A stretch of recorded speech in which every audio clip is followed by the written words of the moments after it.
Hey y'all, hey, I'm back with another video. So, I really think, I know I said this before, but I promise, I really think I'm going to be able to get episodes 5 and 6 together. But I want to set it off by saying this video's a little different, the baby is away for the weekend, and so mama,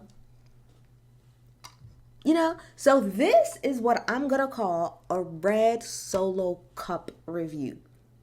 As Lil Wayne said, what's in my cup is in my cup. So if you're wondering why I'm a little bit more, I was excited to do this review though. So let's get to it, right? But I just wanted to set it off, y'all, so y'all know where I'm coming from, right? So, episode 5. So to be quite honest, episode 5 and 6 wasn't really a whole lot, right? So that's why I feel like I can kind of put these two together. So let's start off again with episode 5. Episode 5. So you have MJ and Sherelle in the Sprinter. The Sprinter was beautiful, may I add, okay? And so, MJ is, pretty much talking to her about, I guess they're on their way at the moment to an event where, a meeting where they're going to talk to another, much bigger realtor, and how, pretty much, Sherelle's company, I think it's Allure, maybe, I think that's the name of it, can live underneath that company, as umbrella and, kind of tap into some markets that they're unable to tap into. So, on the way there, she's saying to MJ, I brought you here because I really care about you, She was like, the only reason, she said, I didn't hire MJ as an agent, because I felt like, because she was an entertainer's baby mom, which I'm going to say I don't believe that, and I'll explain why. She was like, but I see a lot of myself in her, and I really wanted her to, come around. So she tells MJ how, during everything that was happening, she has, people texting her like, isn't this your agent that's fighting and doing this, and that? But, I'm saying, they don't understand her and they don't understand her story. And I know that Sherelle apologized, but I'm just going to keep bringing it up every time I can. I just find it interesting that you have so much grace for MJ when reputation is such a big thing to you. It's just really confusing to me. But okay, fine, whatever. I'm not going to hold on. We're going to clear the slate. But I have to bring up the obvious, right? So, get to the dinner. Everything seems to go fine. I want to say that all of the shit that I do say about Sherelle, I stand by everything that I say, but I do want to say that regardless of how she got there, whether it was on her complete own or with the help of a man, and then she did the majority of the work, whatever it was, I am very happy for Sherelle, and I'm very proud of Sherelle for the business that she's been able to create with her real estate company, how many people she's actually been able to put on and allow them to actually, gain, some type of financial success. So from that standpoint, I'm always going to fuck with Sherelle. I never have nothing negative to say about her and her business acumen. Never that. So congratulations. If that deal was real, which we'll get to some shit a little bit later at the end of this video, but if that deal was real, which it seems like it was, congratulations to you. You deserve it. Your firm deserves it. I hope nothing for the best, but for you and your team. And I hope sky's the limits. I hope one day y'all could take over that bitch for real.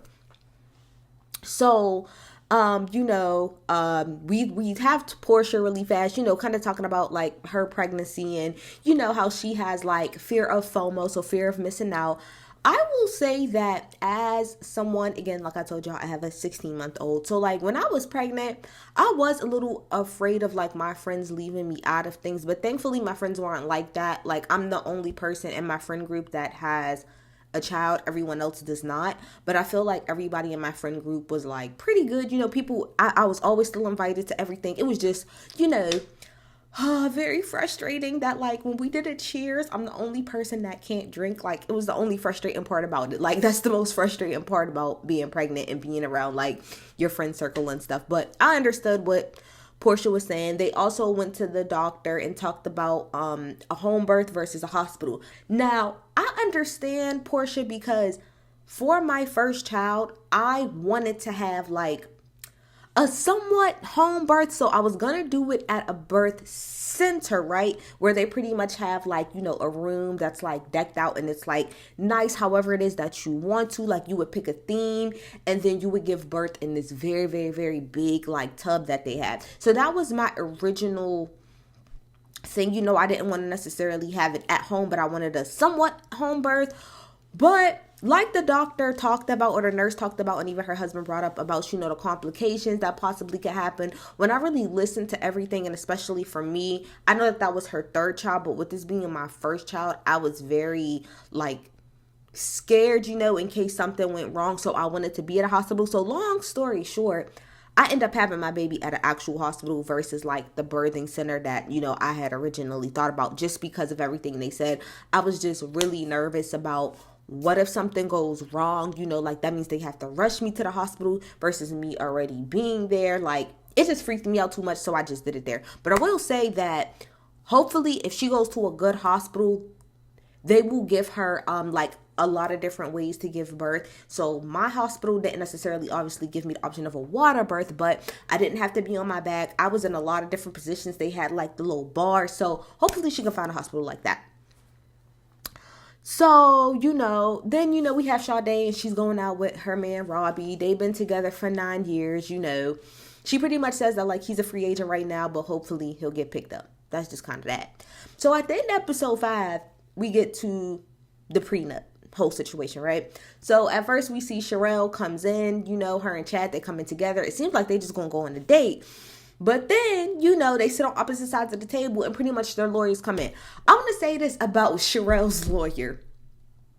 They must be real good, like, homegirls or whatever, for the way that, like, in certain aspects, the way that, like, that her lawyer was kind of speaking for her in certain aspects. It felt like they were more, like, really good friends than, like, I'm representing my lawyer. But anyway. So, of course, Sherelle and Chad are, engaged. And, this whole thing is to talk about the prenup.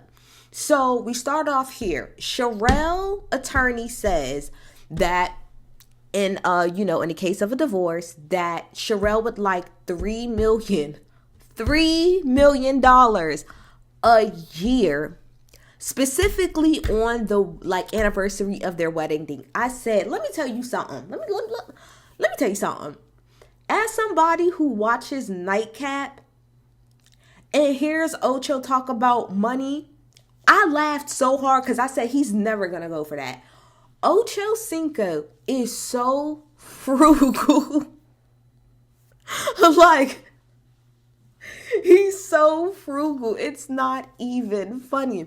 There's so many different like moments or clips of like him and Shannon talking and Shannon being so clear that like he don't mind. Shannon Sharp don't care. He'll blow the bag and he's quick to say that. But a lot of times when like Shannon will explain to Ocho like how much money he spent on stuff, Ocho's like, oh my gosh, I could never. So when she said $3 million, I said there's no way he's going for that. That's pure bullshit. So Chad was like, hell no, I'm not. That's crazy. So the attorney said like, well, if we're going off of the lifestyle that Chad lives currently, we're talking about $15,000 a month, bare minimum. And when I did the math of that, that's all. That's $180,000. I'm sorry. Chad is so cheap that's hilarious. For her to say $3 million and then when the lawyer asks, well, what's y'all retort to that? For them to say $180,000 a year, that's crazy work. Bitch, give me like 2 more years and I can make $180,000 a year. No cap. Like, that took me clean out. So then, there's like a little bit back and forth. And so Sherelle's attorney says to Chad, does my client make more than you do? And he was like, do you mean at this present moment? And she said, yeah. He was like, yeah, she do. And so Sherelle goes on to say in her confessional how, she really loves Chad because Chad doesn't care that sometimes her checks may be a little bit bigger than his. Like, we all got to understand, Chad is no longer in the NFL.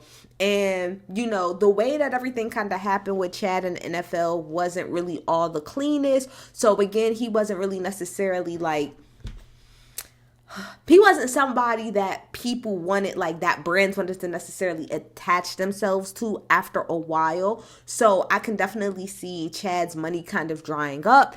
And I can absolutely see Sherelle making more than him, especially with her working in real estate at times.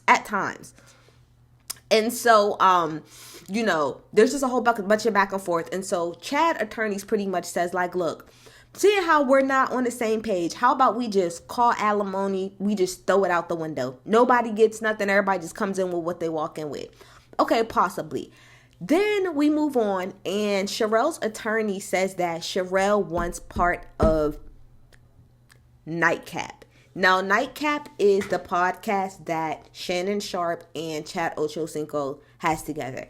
Now, I can actually give my real opinion on this because I'm somebody that actually actively watches Nightcap. I really like that their podcast. I think it's really, really funny. I don't follow Chad, but I follow Shannon, and I also follow the podcast. So immediately Chad says, absolutely not. So does the lawyer. Absolutely not. That's not even close to being on the table. And Sherelle's lawyer pretty much says well, Sherelle has contributed to the podcast by popping in and out. And as somebody that watches the show, and this is not even me trying to be trying to shit on Sherelle's case or nothing, but as somebody that actively when I mean watches the show, I mean I normally don't just listen to it podcast wise. I watch it or whatever.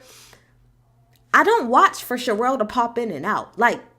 I'm not trying to be funny. I do not watch Nightcap for the sole purposes of Sherelle popping in and out. To be quite honest, once Sherelle and Chad broke up, it actually became a little bit more funnier because Chad was being so open about, his feelings being hurt, and Shannon was picking on him, to be quite honest. And also, again, I cannot speak for, like they said on here, what happened behind the scenes. Now, maybe Sherelle helped him a lot behind the scenes as far as his setup. I can't take nothing away from that. So if that's what she was doing, then yes, she does deserve something if she was helping behind the scenes. But as far as on camera, you popping your head in every now and again, saying a couple of words, and then maybe sitting on camera for 10 to 20 minutes is not enough if that's your only argument for you to say that you feel like you deserve part of that. It's just not. Because I like you, Sherelle, but to be clear, you're not the draw of Nightcap.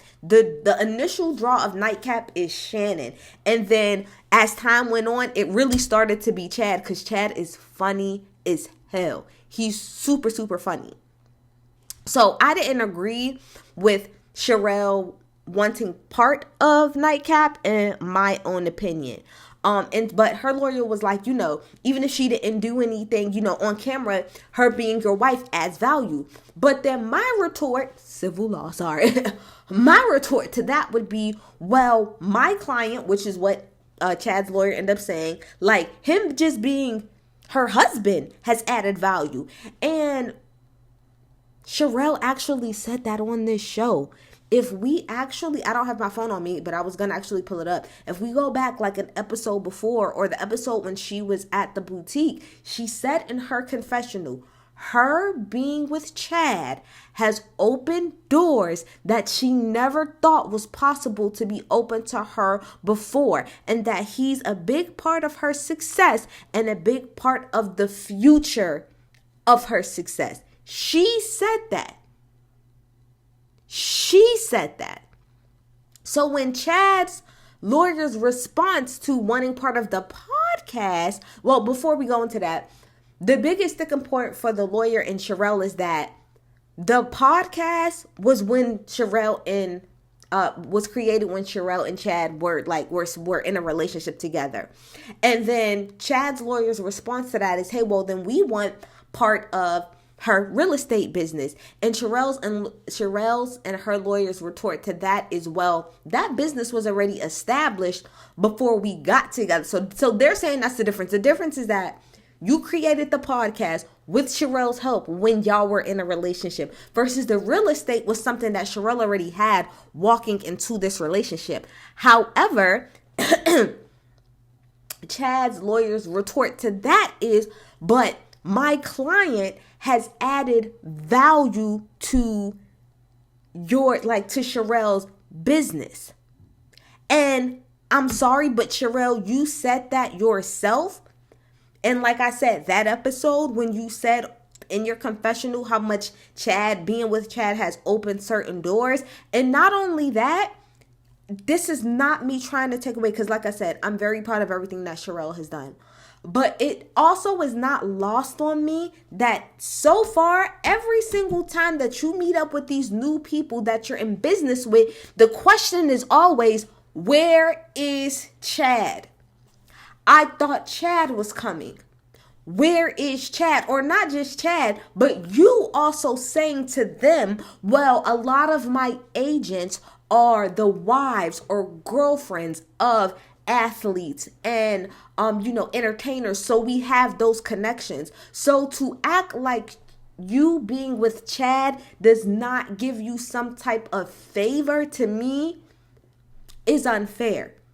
You even said out your own mouth that he has opened doors, and Chad and his lawyer said, like, okay, yeah, you had that business before me, but when did it really start to pop? Like, be real. When did it really start to get its legs? Because of Chad, from Chad's point of view, I've put not only money into this, but I've used my own clout and my friends and the people around me to help elevate you. Because all it seems like, I don't want to see all, but a lot of real estate is who you know.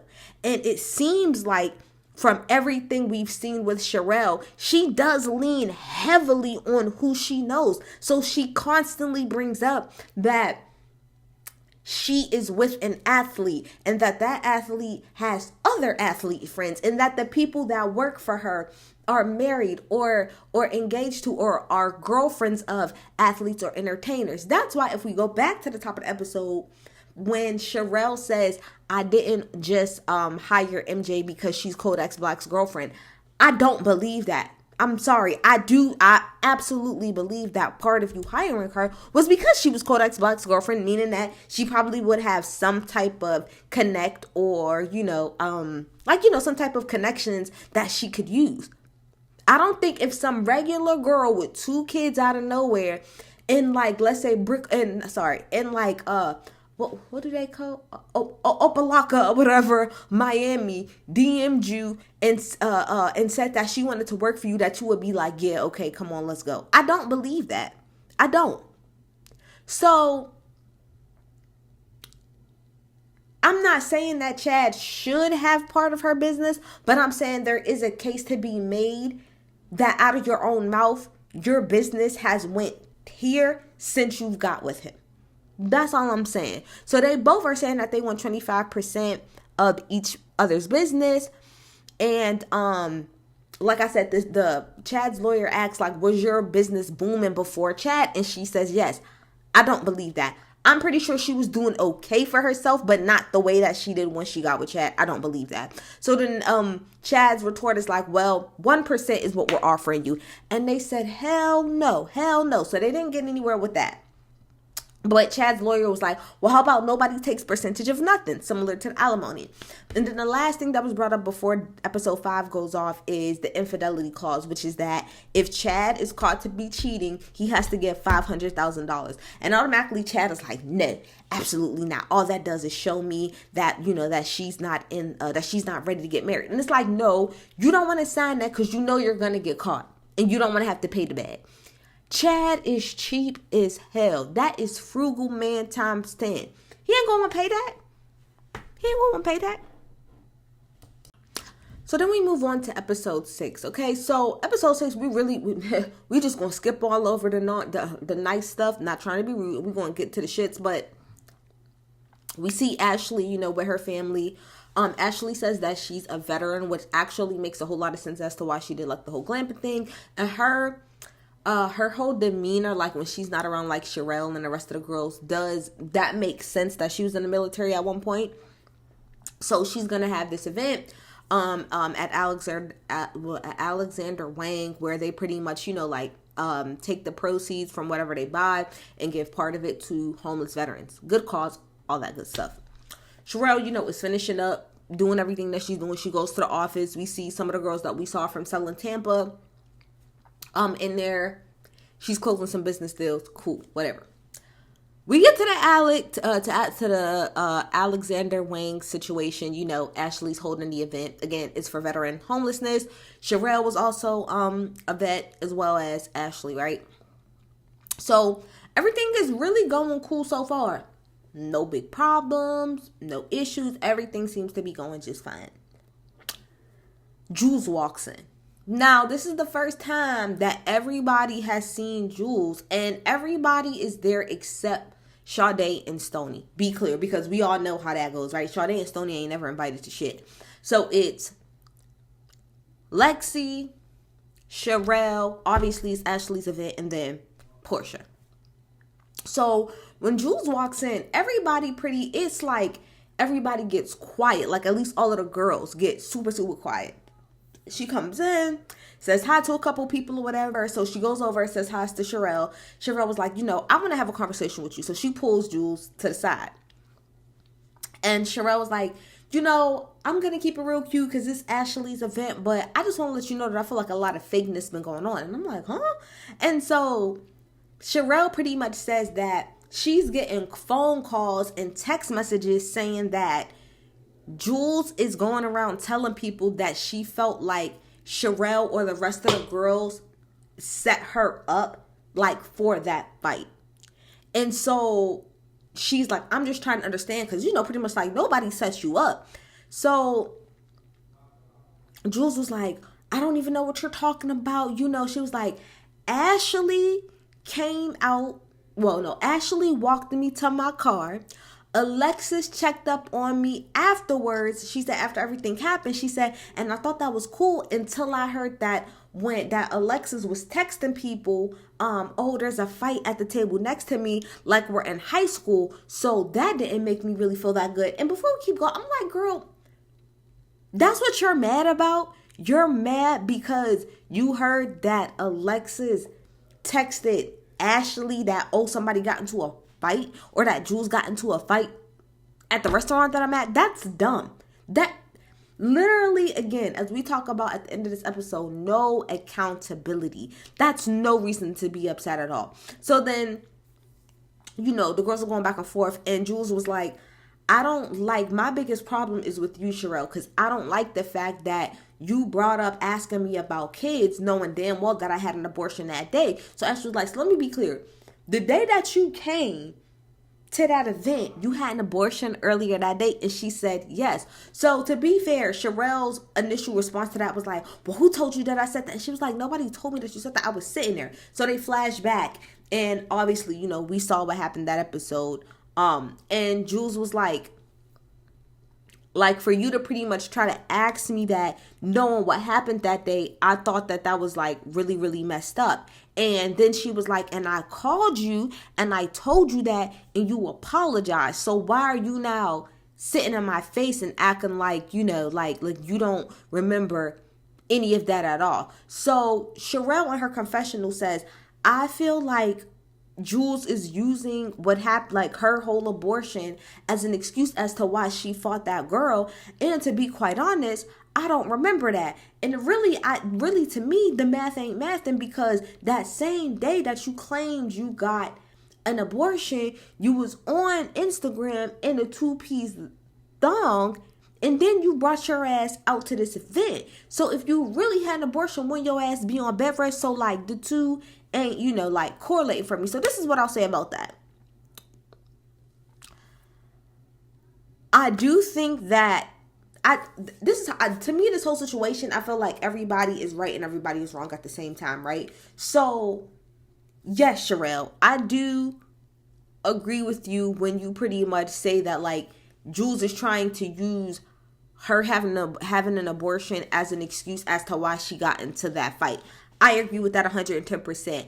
However, I do think it's weird, and I don't believe you when you say, I don't remember you telling me that. And I do believe Julz when Julz says that you apologized later to her for not being sensitive enough about that. So to me, I call bullshit on that. The whole thing about the two-piece and the thong, that could have been an old picture, so I don't know. It could be a new picture and her being like, let me just kind of go out and about so I'm not just sitting in the house being sad. So I'm going to give her a little grace on like the going outside and not necessarily being like on bed rest or whatever.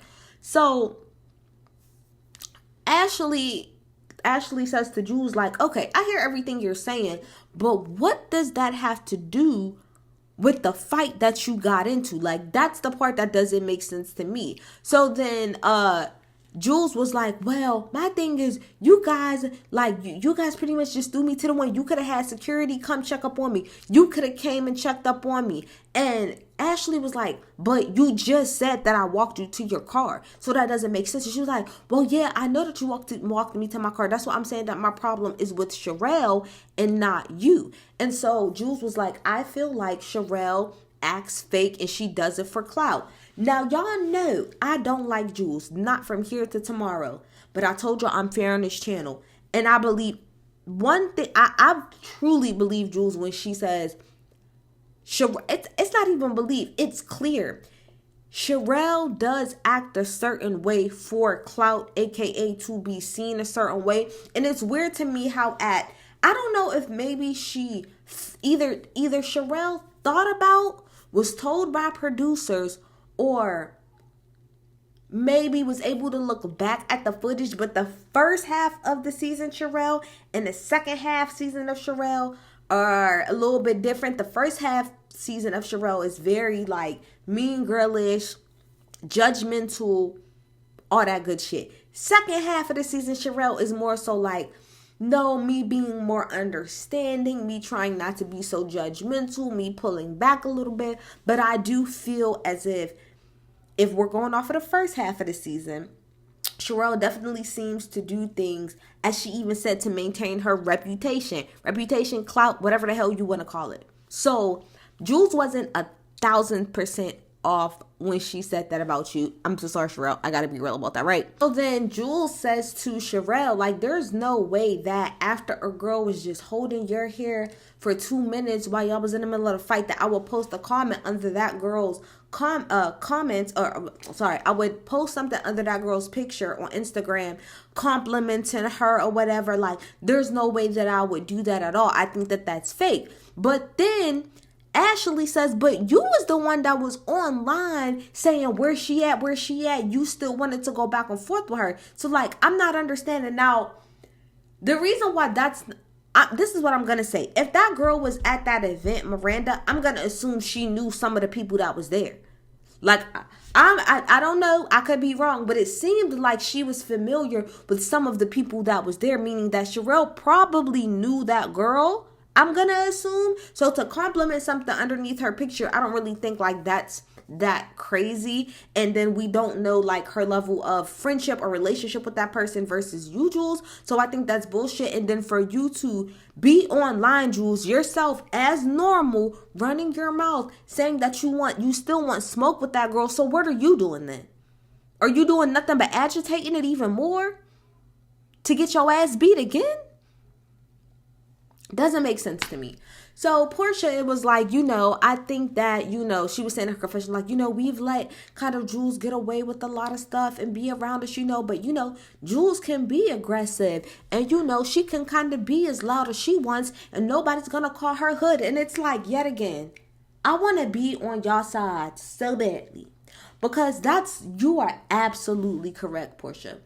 But my problem is that your friend, Sherelle, at that rooftop party, when Stoney did absolutely nothing to her, said, you the one who have hood rats and ghetto ass people come to shit, not me. If we are going to do it to other people, it gotta be respect within each other.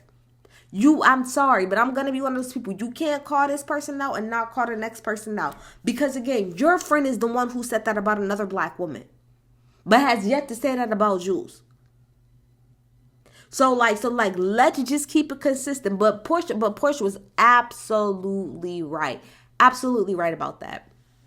So then, the girls are saying, like, Portia and Ashley and all the girls, they're saying to Julz, they're like, but the point of the matter is that you started that fight by touching her. Now, I think the back and forth was like, the girls who wasn't necessarily there for the whole thing feels like Julz started the fight. And I said this on Twitter, and I'll say it again. Did Julz start the fight? No. But did she escalate it to that point? Yes. And I think a lot of the girls point that Julz is missing because somebody said, I forgot who said it in the store, but they said, it's not that Julz is to blame, but she's not blameless. I said, That's the point. That's it right there. Not to say that she started it, but everybody has to take a little bit of accountability in their part of it. And Julz' lack of accountability this episode told me everything I need to know. I didn't need to know much more about her past this daggone part. Nothing else about it. So when they're saying to her, like, you're the one who started it by touching her, Julz was like, well, she put her hands in my face, and if I ask you to get on my face and then you don't, I'm going to remove you out of there. And so Lexi was like, well, not Lexi, but all of the girls was like, we hear you, but the point is that you could have handled that differently. You could have walked away. Like, it's a lot of different ways that you could have handled it. And Julz was like, no, like, given what had happened that whole day and what I had already went through, no, I'm going to be fair. Julz did say sitting at that table, today is not the motherfucking day. However, it seems to me, and this is the thing, I would give her grace on that if it didn't seem like past that point, everything was an excuse. We'll talk about in a little bit, but when she met up with Lexi, she said, I was coming, the reason I had an attitude to Alexander Wayne is because I had just got off of a long flight from Paris. Like, you can't keep using excuses. So that's why it's like, it kind of falls on deaf ears for me, like, point blank period. So they pretty much was like, you're always making excuses. And then Julz was like, well, I'm clearly not friends with none of y'all, so why the fuck am I even here? And I would have to agree, why the fuck are you here? Get your ass and go. And then Julz comes for Lexi and says, I was really upset with you because I thought you were supposed to be like the neutral party, the one that's in the middle, the mama bear, and you didn't check up on me, but you felt like you needed to text Ashley to tell her that I was in a fight. And I'm like, hold on, you're a liar, because I took notes on this. You literally said, let me go back. You said, Julz said only Ashley walked her to the car and Alexis checked up on her.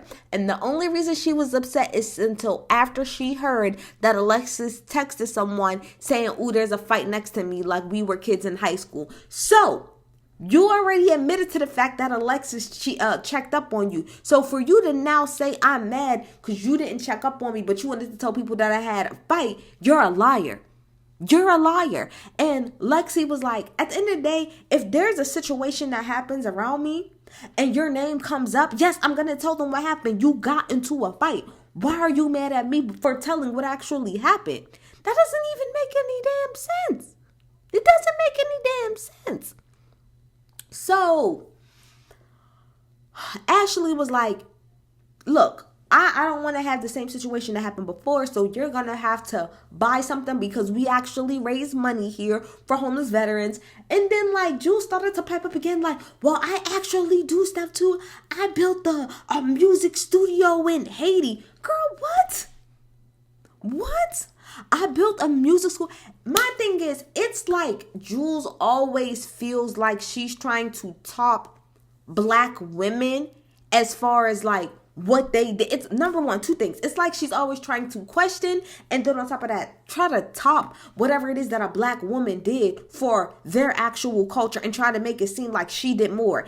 When Miranda asked Julz when Miranda confronted Julz at that table, you want to know what Julz said? What did you do for your community? Because I did da da da da da da da. And then when Ashley says to her, we're actually here to raise money, she says, well, I do that too. I actually built a music studio in Haiti. I actually did that. It's like you're constantly trying to like prove that you're better or something, or that you gave more to the community than an actual black person did. And as Lexi says later, you want to be black and you're not. They not like us. They not like us. You're not like us. So all of this, you trying to one up a black woman by trying to ask her what she did for her own community, and then you trying to twist it like, well, I did more for you. Because all it is her trying to say, I did more for your community than you did. No. Get her out of here. Get her out of here. Get her out of here. So they start going back and forth or whatever. And, you know, Julz pretty much like leaves or whatever because she's like, no, because she's like, I'm tired of coming around all you hoes or whatever. And it was like, who's hoes? Like, what hoes are you talking about? And so she left. Thank God. I said from the beginning, I'm going to say it again. Julz should have never been allowed around this collective of black women from the beginning. And we're going to get into it because Lexi kind of touches into it. Everything that Lexi said, so Lexi and Julz ends up meeting up. I'm sorry. Everything that Lexi said it much more eloquently and with thought and with grace. But everything Lexi said is what I've been trying to say the last 4 to 5 episodes about Julz. Everything that she said. So they get to like, you know, meet up or whatever, get a little bit of lunch, whatever. And like I said, when Lexi asks Julz, like, what was your problem at Alexander Wayne? It's like, oh, well, I was just so tired and I had just got off of this flight from Paris. And it's like nothing but excuses. So Lexi was like, listen, Julz, like, I know you got a lot going on, but you can't be out here fighting. And Julz was like, you've never seen me fight before. You never heard that. She was like, exactly. So why does it need to start now?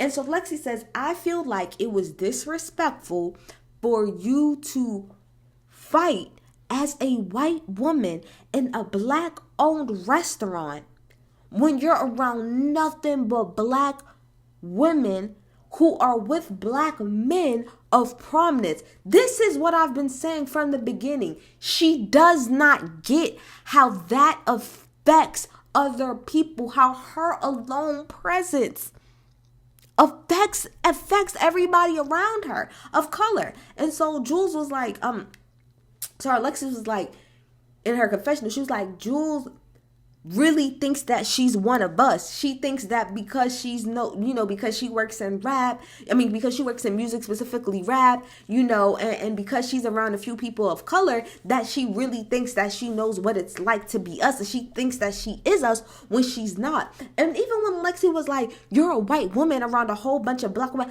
I'm Puerto Rican and Italian. White. What are we talking about? You're white, sis. You are white. You would be what they call a white Latina if you even wanted to identify as that. You would be a white Latina.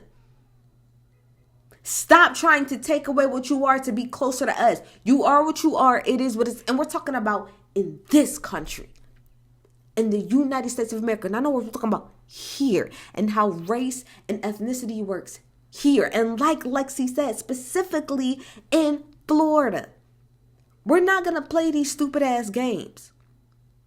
So Lexi was like, if I was you, she was like, next time, dismiss people, call security to come and get her. But there's too much on the line for us to be trying to do that. There's way too much. We are black people, with a certain amount of wealth and status, and there is certain responsibilities that come with that you would never understand. And your ass acting the way that you did could have caused a lot of problems for people in ways that you don't even understand. So Julz hears all of that and completely just dismisses all of it and was like, I hear all of that. And she didn't even say her. She was like, well, if somebody's going to disrespect me, then I'm not going to take disrespect. And I was like, Lexi, get your shit and go. Because you eloquently, literally laid out why she shouldn't be acting like that, specifically around y'all. And she completely it just completely went over her head. She did not get it. Lexi said, if Julz, as the only white woman in that establishment, got into a fight, which she did, and God forbid the police would have been called, do you know how different that whole situation would have went? You think the police would have came in and thought that you was the aggressor or wanted to grab you? This could have went completely different. And that's the privilege, and not just the privilege, that's the unawareness. You could suck every black man's peen from here to North Dakota and still not get it. She does not get it. And it's clear that she never will. She'll never get it. Lexi was like, I think the main thing you need to work on, Julz, is discernment and awareness. And, the last thing that Lexi said in her confessional is the main thing I've been saying, which is Lexi was like, it was very risky for us as a as a group of black women to have Julz within this fold and to invite you into this fold. And we gave you a lot of grace and a lot of leniency, but there's no accountability. And I said that from the very first episode. I don't even understand how Julz got invited into this group of black women. And if she was gonna be invited into this group of black women and to, again, eat off of the back, eat off of the backs of black women and men, yet again, there should have been a conversation prior to her fighting a black woman. It should have been episode 1. We need to address things and we need to set certain boundaries with you, Julz. Period. But that's episode 5 and 6. Y'all get in the comments. I'll be back tomorrow for 7 and 8. Y'all tell me what you think. All right, bye.